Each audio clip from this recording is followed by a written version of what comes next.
Avez-vous déjà eu l'impression de sombrer intérieurement, même si tout semblait normal extérieurement? Avez-vous déjà souri en public et pleuré dans le silence de votre chambre, sans pouvoir expliquer pourquoi? Vous êtes-vous déjà réveillé sans envie de continuer, le cœur si fatigué que même la respiration était lourde? Si vous êtes ici, vous connaissez peut-être bien cette douleur, cette profonde tristesse, ce vide qui ternit la couleur des jours. Et je veux vous dire, avec tout le calme et la vérité que ces mots peuvent véhiculer, Dieu voit, et il se soucie de vous. La dépression ne choisit ni les visages, ni les âges, ni les croyances. Elle peut même toucher ceux qui ont la foi, ceux qui prient tous les jours, ceux qui sourient à l'église et disent « tout va bien », alors qu'en réalité, tout leur corps hurle. Mais voici quelque chose que vous pourriez avoir besoin d'entendre aujourd'hui. Ressentir de la douleur ne vous affaiblit pas. Ressentir de la tristesse ne diminue pas votre foi. En fait, c'est dans nos moments les plus sombres que notre foi est la plus précieuse. C'est lorsque tout s'écroule que nous apprenons à nous abandonner complètement. Et c'est de cela que nous allons parler aujourd'hui. Si vous traversez une période difficile, ou si un de vos proches la traverse, reste avec moi jusqu'à la fin car ce que vous allez entendre maintenant pourrait vous surprendre. Faisons ensemble un pas très important, une prière d'abandon total à Dieu. Pas n'importe quelle prière, mais un abandon profond, où nous laissons le poids de notre âme entre les mains du Père et lui permettons de prendre soin de tout ce que nous ne pouvons plus porter seuls. Il n'est pas facile de parler de dépression. C'est une douleur que beaucoup préfèrent cacher. Mais ici, dans cet espace, vous n'avez pas besoin de vous cacher. Ici, il y a une place pour votre douleur, pour vos doutes, pour vos questions sans réponse. Ici, vous serez accueillis, car Dieu ne rejette pas un cœur brisé. Contraire, il se rapproche de ceux qui souffrent en silence. Avez-vous déjà vécu cela? Vous est-il déjà arrivé de dire à Dieu, « Seigneur, je n'en peux plus ». Si oui, sachez que cette prière silencieuse, souvent faite en larmes, est entendue au ciel. Et aujourd'hui, exprimons cet abandon par des mots. Déclarons ensemble que, même au cœur de la douleur, nous avons confiance. Même sans force, nous choisissons de compter sur lui. Et même sans voir d'issue, nous savons que la présence de Dieu peut apporter du soulagement à l'âme la plus troublée. Peu importe l'ampleur de votre douleur, ou depuis combien de temps vous portez ce fardeau. Aujourd'hui, vous prierez avec moi. Et cette prière peut être le premier pas vers un retour à la respiration. N'espérez pas la perfection. Dieu n'attend pas que vous soyez entier pour vous approcher. Il vous veut exactement tel que vous êtes, brisé, fatigué, blessé, mais prêt à tout abandonner. Et c'est précisément dans cet abandon que quelque chose commence à changer, peut-être pas extérieurement, mais intérieurement. Quelque chose commence à bouger lorsque nous disons « Seigneur, je n'y arrive plus seul, prends soin de moi ». Et c'est là que le processus commence, au moment où l'âme décide de faire confiance, même en pleurant. Beaucoup de gens portent en eux un sentiment de culpabilité qui ne devrait jamais exister. Ils croient que s'ils traversent une période de profonde tristesse ou de dépression, c'est parce qu'ils manquent de foi, parce qu'ils sont éloignés de Dieu, ou pire encore, parce qu'ils ont échoué au paradis. C'est une distorsion dangereuse et profondément injuste. En réalité, la douleur ne diminue pas la spiritualité. La souffrance n'efface pas le lien avec Dieu. Si cela était vrai, les plus grands hommes et femmes de foi n'auraient jamais connu une angoisse aussi profonde. Prenons l'exemple d'Élie, ce puissant prophète, qui priait et invoquait le feu du ciel, qui affrontait courageusement les faux rois et les faux prophètes, connut lui aussi un moment où il se sentit si épuisé, si désespéré, qu'il demanda à Dieu de le laisser mourir. Il s'enfuit, s'isola, s'allongea sous un buisson et dit « C'est assez, Seigneur, prends-moi la vie ». C'est écrit dans la Bible. Et pourtant, Dieu ne le réprimanda pas. Dieu ne lui dit pas « Aie plus de foi ». Il prit soin d'Élie. Il le nourrit, le fortifia, lui parla doucement, car Dieu comprend l'intensité de la douleur. Il connaît l'épuisement émotionnel qui ne peut être résolu par des phrases toutes faites. Et Job ? Un homme droit et pieux, frappé par des pertes inimaginables.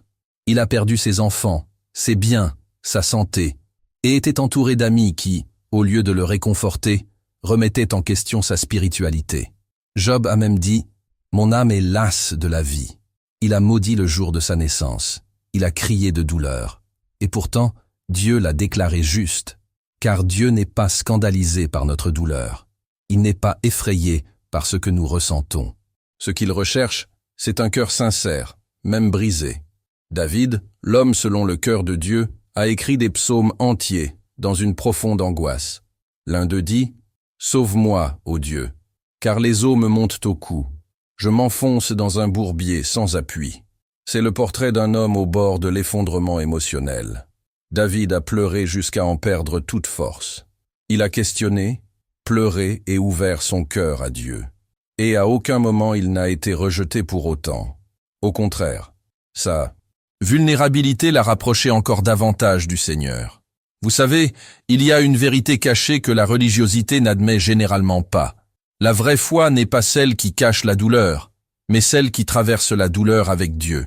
La vraie foi n'efface pas l'angoisse, elle vous accompagne dans la vallée.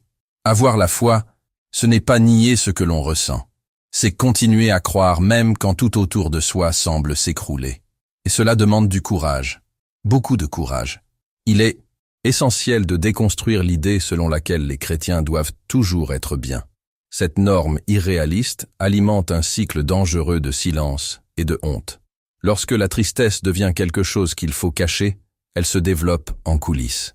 Elle se nourrit de la peur du jugement, de la tentative constante de maintenir une image qui ne correspond pas à la vérité intérieure. Et plus nous prétendons que tout va bien, plus nous nous sentons distants, non pas des autres, mais de nous-mêmes. La libération commence lorsque nous comprenons que Dieu ne se préoccupe pas de l'image que nous créons aux autres. Il se préoccupe de qui nous sommes réellement. Et si aujourd'hui vous êtes triste, angoissé, fatigué, il ne s'éloigne pas de vous.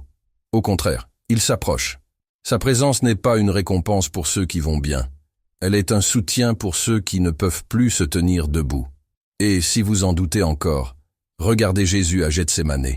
Il savait ce qui l'attendait. Il connaissait la croix, la douleur, l'abandon. Et pourtant, il ressentait une telle angoisse que son âme fut profondément triste, jusqu'à la mort. Il suait des gouttes de sang.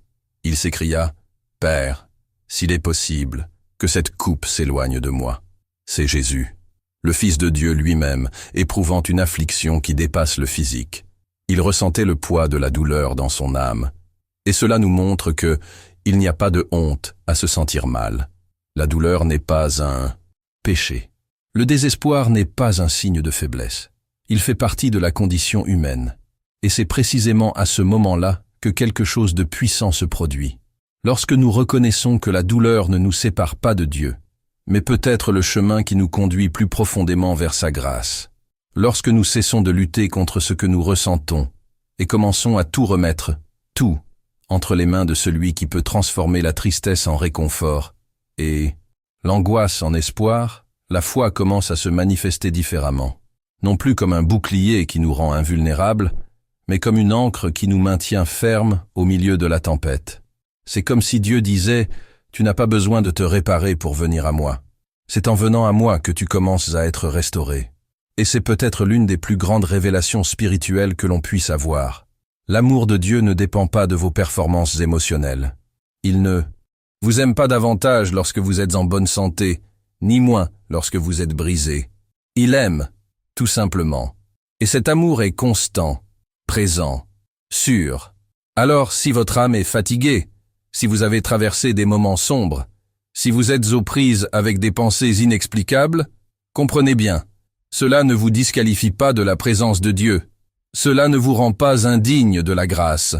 Ce n'est pas la fin de votre cheminement spirituel. Peut-être même le début de quelque chose de nouveau. Un temps de reconstruction intérieure. Une occasion de vous connecter à Dieu, non pas avec force, mais avec vulnérabilité. Alors, respirez profondément. Fermez les yeux si vous le souhaitez. Il n'y a ni bien ni mal ici. Vous êtes là, tel que vous êtes, devant un Dieu qui comprend même ce que vous ne pouvez pas encore exprimer par des mots.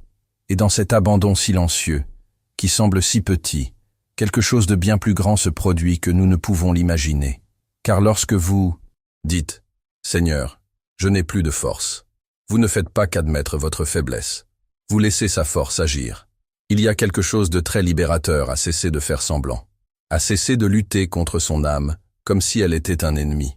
En acceptant d'être fatigué, d'être submergé par les pensées, d'étouffer le cœur, on cesse d'alimenter une guerre intérieure. Et c'est alors que la présence de Dieu entre, légère, comme une étreinte sans exigence, comme un silence qui apaise, sans effrayer. Car il n'intervient pas en exigeant des explications. Il intervient pour apaiser le chaos. Et parfois, ce dont nous avons le plus besoin, ce n'est pas d'une réponse immédiate, mais d'un lieu sûr, où nous pouvons simplement être. Cette simple prière, cet appel à l'aide, est un point de départ. Une décision de ne pas tout affronter seul. Vous pouvez la répéter ou simplement l'écouter, en laissant ces mots vous envahir, comme si chaque phrase ouvrait une fenêtre sur une pièce. Sombre de l'âme. Seigneur, je n'ai plus de force. Cette confession, si sincère et si crue, porte plus de foi que 1000 phrases apprises par cœur, parce qu'elle vient de quelqu'un qui sait qu'il n'y arrivera pas, mais qui choisit néanmoins de faire confiance. Mon cœur est lourd et mon esprit est fatigué. Quiconque a connu des jours où même sortir du lit lui semblait trop difficile comprend ce poids. C'est comme si les pensées étaient de lourds nuages qui ne se dissipent pas, mais offrant cela dans la prière, vous dites « Je reconnais ce poids, mais je ne le porterai pas seul. J'implore ton aide. » Cette phrase brise l'orgueil. Elle démantèle le contrôle. Car demander de l'aide, c'est admettre qu'on en a besoin. Et il y a de la beauté là-dedans. Il y a du courage à admettre sa douleur. Au lieu de balayer ses émotions sous le tapis spirituel, on fait tout remonter à la surface devant un Dieu qui nous accueille, qui nous écoute sans se presser. Prends soin de ma douleur. Ce n'est pas une demande distante, c'est un abandon intime, comme quelqu'un qui remet un objet fragile entre les mains de quelqu'un qui sait en prendre soin. Enveloppe-moi de ta présence. Cette partie, c'est le souffle, car ce qui guérit, ce n'est pas l'absence de douleur immédiate, mais la conscience de ne pas être seul face à elle. Il est intéressant de voir comment nous apprenons à gérer la douleur en essayant d'être trop forts, en essayant de tout résoudre par nos pensées et notre comportement. Mais il y a des souffrances auxquelles on ne peut faire face avec logique. Il y a des blessures qui ne commencent à guérir que lorsque nous nous autorisons à être vulnérables devant Dieu. Non pas comme si nous présentions une liste de solutions, mais comme si nous tendions les bras et disions « Je ne sais plus quoi faire, mais je sais à qui je peux faire confiance. » Et cette confiance, même minime, même vacillante, a le pouvoir de tout transformer. Il y a une vérité cachée dans ce processus de prière. La transformation ne se produit pas seulement lorsque tout s'améliore extérieurement. Elle commence lorsque quelque chose change intérieurement. Lorsque l'âme, petit à petit, cesse de lutter contre sa propre existence et commence à se sentir aimée, même au cœur de la douleur. C'est alors que l'état d'esprit commence à changer. Ce n'est pas de la magie, c'est un mouvement intérieur, silencieux, presque imperceptible, mais réel. Et lorsque vous choisissez de répéter cette prière, même sans rien ressentir, vous semez des graines de repos, d'espoir et de nouveaux départs. Tu n'as pas besoin de tout comprendre maintenant. Tu n'as pas besoin de tout résoudre aujourd'hui. Mais tu peux faire un choix. Accorde-toi un peu de repos. Accepte qu'on prenne soin de toi. Accorde-toi la permission de prier, même d'une voix faible ou sans parole. Car l'impact d'une prière sincère ne réside pas dans le volume de ta voix, mais dans l'abandon de ton cœur. Et lorsque tu t'abandonnes, quelque chose change. Peut-être es-tu encore dans la dépression. Peut-être que la douleur est toujours là. Mais en toi, une nouvelle perception commence à émerger. Il y a un Dieu qui se soucie de toi, qui s'implique, qui ne te lâche pas. Maintenant, je veux approfondir encore plus ce sujet, car il y a une différence profonde entre demander de l'aide et s'abandonner véritablement. Et cette différence réside dans la décision. Tout abandonner à Dieu ne se résume pas à dire « Seigneur, prends ma vie en main ». C'est un mouvement intérieur, une forme d'abandon qui se produit au plus profond de l'âme. Et, à vrai dire, cet abandon ne se fait pas toujours facilement. Parfois, il survient par bribes, au milieu des larmes, alors que nous cherchons encore à comprendre pourquoi les choses en sont arrivées là. Mais malgré tout, il est réel. C'est lorsque l'âme fatiguée cesse de résister et dit, même en silence, « Je ne lutterai plus seul ». C'est à ce moment-là que l'abandon devient une clé spirituelle. car nous commençons à réaliser qu'au fond, nous essayons de tout contrôler, nos sentiments, nos pensées, le regard des autres. Mais il arrive un moment où contrôler ne fait que retarder ce que Dieu veut guérir.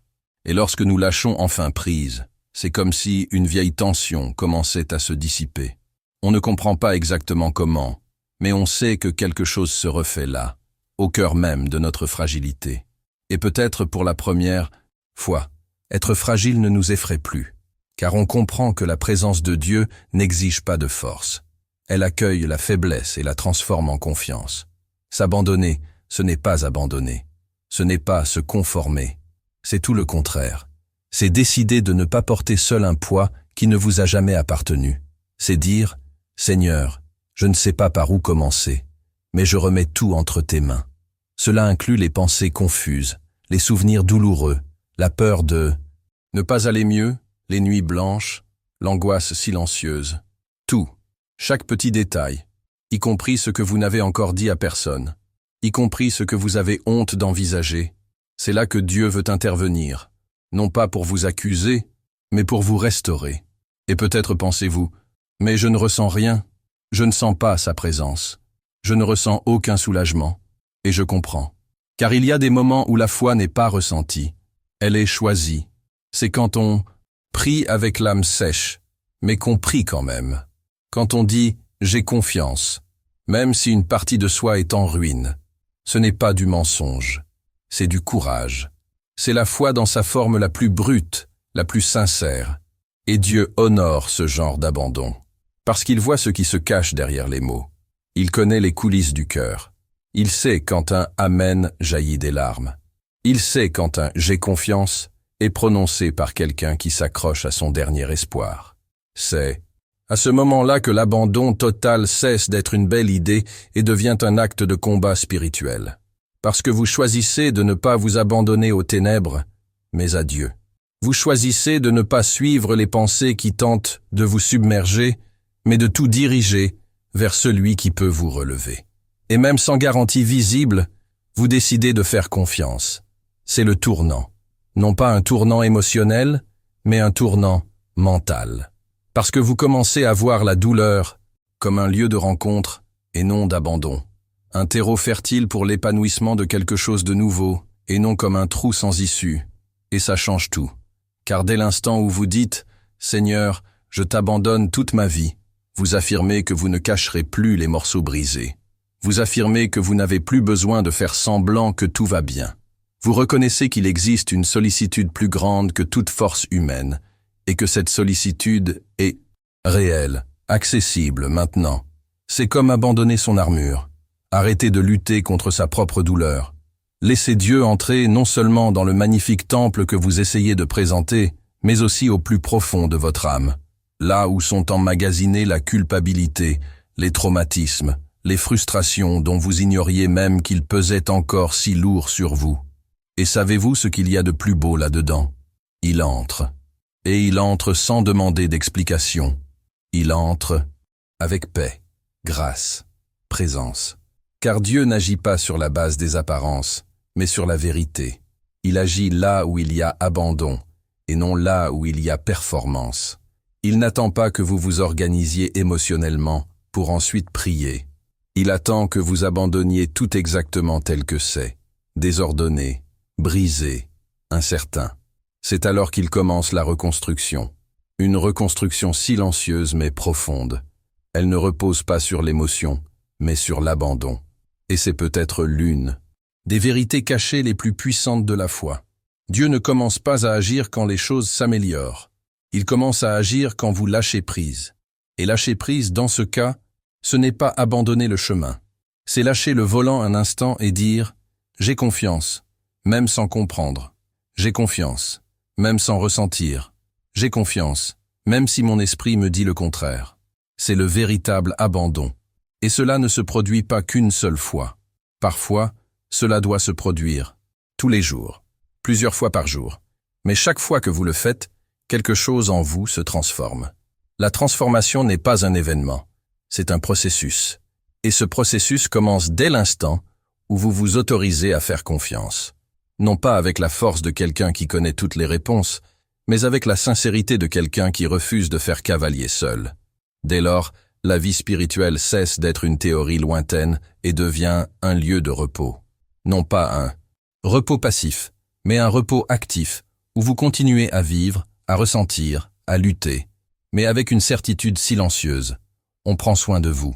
Si vous êtes resté jusqu'ici, merci beaucoup. Cela montre que, d'une certaine manière, ce message a trouvé sa place en vous. Et s'il vous a touché, il est peut-être temps de nous rejoindre. Sur notre chaîne, nous continuons à parler de foi, de guérison, de prière, et de ces processus pas toujours faciles, mais qui font partie de la vie avec Dieu. Alors, si ce contenu vous a aidé, abonnez-vous. Un autre message vous attendra peut-être dans la prochaine vidéo. Oh, et dites-moi dans les commentaires, écrivez. Je l'ai remis entre les mains de Dieu. Je sais donc que vous avez terminé cette prière avec moi. Cela m'aide à continuer à créer avec un but précis et, qui sait, à prier pour vous aussi. Si cette vidéo vous a interpellé, laissez un j'aime. Non seulement cela contribue à la chaîne, mais cela renforce aussi le lien que nous avons tissé ici. Et puis, il y a une vidéo ici qui aborde ce sujet. Cliquez et continuez avec moi. Nous poursuivrons ce voyage ensemble.